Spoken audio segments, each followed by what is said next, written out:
네, 이번 시간은 가상자산시장 코너입니다. 스투데이 김형석 자문위원 나와주셨습니다. 안녕하세요. 네, 안녕하세요. 안녕하세요. 오늘은 금요일의 남자인가요? 맞습니다. 네. 금요일의 남자. 네, 오늘 그 준비하신 내용은 그 미국 재무부 장관이죠. 앨런의 가상자산 시장을 이제 어느 정도 인정하기 시작했어요. 예, 뭐 이로 인해서 상당히 또 비트코인이 또 급등을 하고 했었는데 그렇죠. 가상자산 시장 투자자들의 대체적인 반응은 어떤가요? 우선 이 미국의 재무부 장관 제닛 옐런이 최근에 발표를 한번 했죠. 가상자산의 이런 시장이 분명히 많은 성장을 이루었다. 네. 그리고 네. 이 거래하는 것 자체보다는 미국인들의 어떤 투자 결정에 있어서 더 큰 성과를 이루고 있다. 중요한 역할을 하고 있다라고 평가를 했습니다.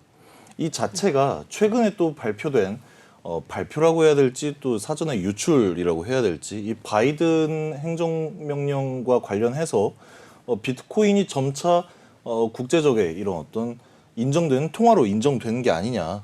네. 그렇게 된다라고 하면은 가장 큰 리스크라고 여겨졌던 미국 차원에서의 이런 가상자산 거래 금지에 대해서 완연한 이제 비트코인의 시대가 되는 것이 아니냐. 네. 그런 평가를 받고 있습니다. 네, 본격적으로 뭐 인정받은 화폐가 된 거 아니냐는 이건 생각도 드는데 네. 그러면은 이제 가장 중요한 것으로 여겨졌던 이 바이든 정부의 가상 자산 인정이 서서히 가시화되고 있는 거죠. 앞으로 이 가상 자산 시장의 방향성은 어떻게 흘러갈까요?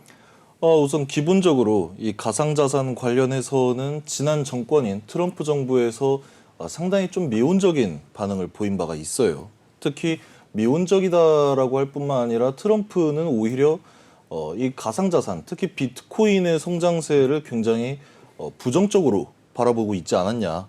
네. 부정적일 뿐만 아니라 이 가상자산 시장 자체에 대해서 블록체인은 거의 인정을 했습니다. 하지만 이 블록체인 산업의 부산물인 가상자산에 대해서는 굉장히 거의 혐오에 가까운 수준으로 반응을 보였다 이거죠.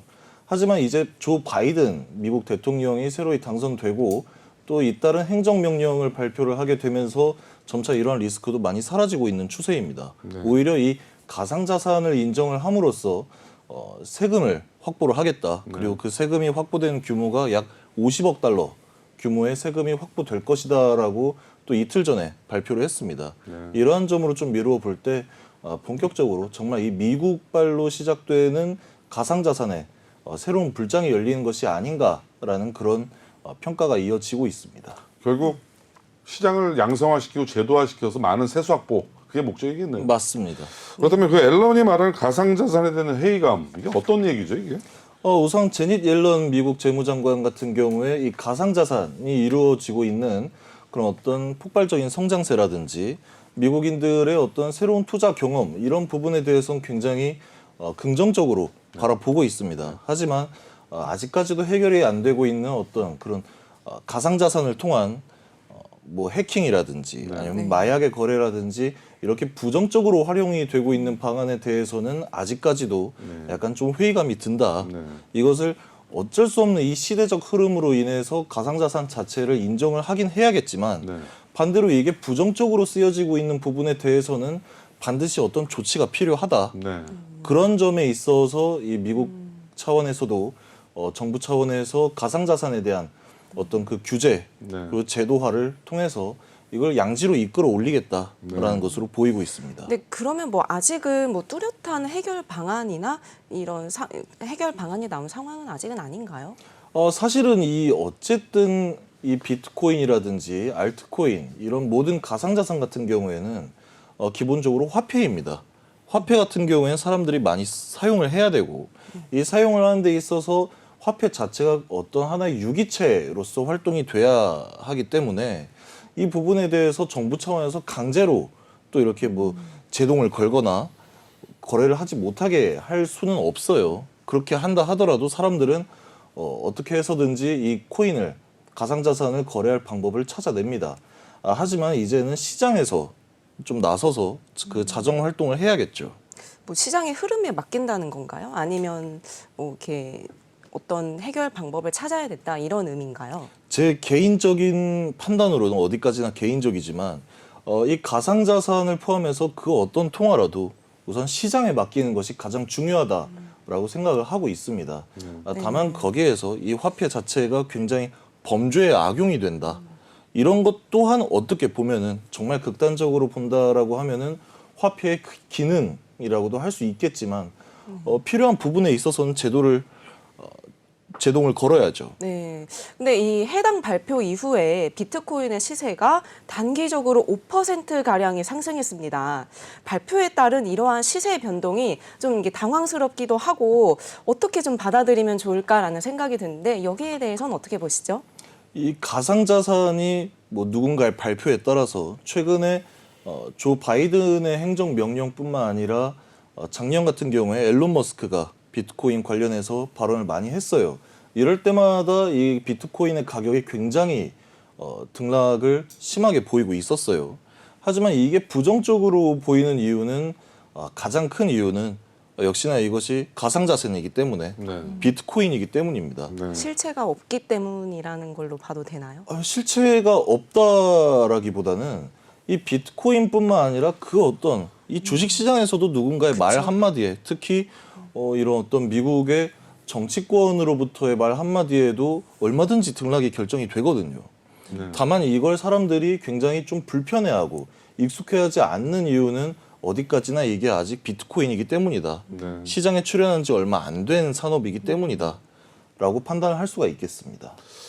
어떻게 보면 그 비트코인을 비롯해서 가상자산 시장의 본질이 예. 탈중앙화잖아요. 그렇죠. 그런데 아직까지도 정치권에 상당히 많은 또 눈치를 볼 수밖에 없고 영향을 받는데 앞으로 이런 부분들이 약이 될까요? 독이 될까요?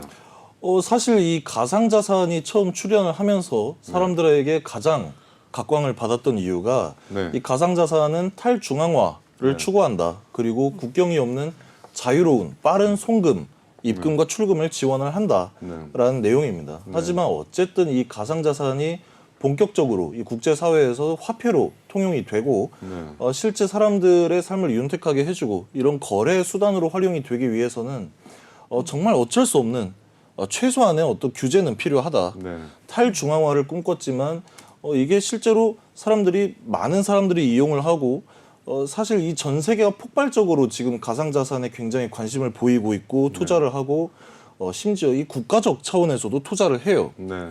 또 베네수엘라 같은 경우에는 비트코인을 이 화폐로 인정을 하기도 했었고요.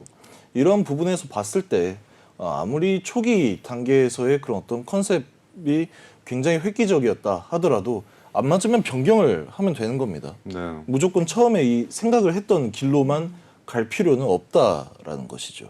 그럼 뭐 미국 쪽은 대략 그렇다 치더라도 예. 프랑스를 중심으로 한 유럽은 지금 대체적으로 어떻게 되고 있나요? 기본적으로 이 유럽 중에서도 프랑스가 굉장히 이 비트코인에 대해서 초기부터 네. 굉장히 좀 우호적으로 바라보고 있었습니다. 네. 심지어 프랑스 같은 경우에는 정부 차원에서 비트코인에 대해서 비트코인뿐만 아니라 가상자산 전체 그리고 블록체인 산업에 대해서 국가적 차원에서 조 단위로 투자를 하고 있어요. 네. 그리고 또 프랑스 같은 경우에는 오히려 EU에 유럽 연합에다가 이 가상자산에 대한 논의를 직접적으로 한번 본격적으로 할 때가 되었다라고 지속적으로 요청을 하고 있는 상황이고요. 네. 그렇다면 앞으로 우리나라는 또 어떻게 또 미국의 흐름을 또 따라갈 수밖에 없겠죠?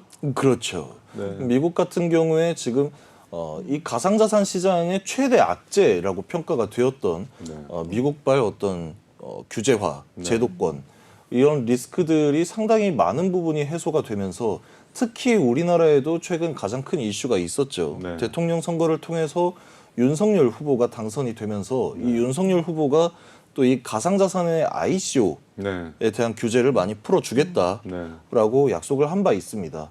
이렇게 됐을 때 국내의 거래소 사업 혹은 이 재단 사업, 코인 사업 등에 대해서도 굉장히 많은 사업자들이 발생을 하게 될 것이라 예측을 하고 있고요. 네. 이에 따라서 블록체인 기술이 계속해서 발전하고 심화됨에 따라서 어떤 이 실생활에도 많은 영향을 미치지 않을까. 네. 사실 지금까지는 이런 기술이 나왔어요, 네. 뭐 만들어졌어요, 발명을 했어요라고 얘기가 나온 수준이었다라고 한다면 이제는 실제로 이 사람들이 피부로 체감할 수 있는 그런 기술들이 본격적으로 많이 나오지 않을까라는 그런 예측을 하고 있습니다. 실생활과 가까워지는 이제 날이 얼마 남지 않은 거네요. 네. 근데 어쨌든 이번 바뀐 새로운 정부에서는 이 제2의 가상자산 시장의 르네상스가 올 것이다. 그렇게 예측을 해봐도 될까요? 그렇습니다. 알겠습니다. 지금까지 가상자산 시장 전문위원 스튜데이 김영석 위원 나오셨습니다. 다음 주에 또 뵙겠습니다. 예. 수고하셨습니다. 네, 수고하셨습니다. 네. 네, 다음 주부터는 그 코로나 이제 자영업자들에게 조금씩 희소식이 더 들리고 있는데 12시까지 자정까지 영업을 풀어준다고 합니다. 또 새로운 또 대통령이 오시면 영업 시간 제한 철폐까지도 고려를 하고 있다고 하니까 우리 고생 많으셨던 자영업자분들 조금만 더 견뎌내시길 바라겠습니다. 이렇게 조금씩 이제 일상생활에 다가가는 것 같아요. 그렇지 않나요? 사실상 뭐 강남이라든가 시내 나가보면 밤에 거의 다 풀렸더라고요. 네, 이제 그런 많은 것 사람 같습니다. 인파들이 나오고 또 날씨까지 네. 풀리다 보니까 따뜻한 봄날이죠. 예, 근데 좀- 시국은 이제 이렇지만 그래도 아직까지는 개인의 방역도 놓치지 마시고 이 끝까지 어려운 시기를 잘 이렇게 극복해 갔으면 좋겠습니다. 네, 지금까지 풍물레이다 시청해주신 여러분 감사합니다. 다음 주에 또 뵙겠습니다. 감사합니다.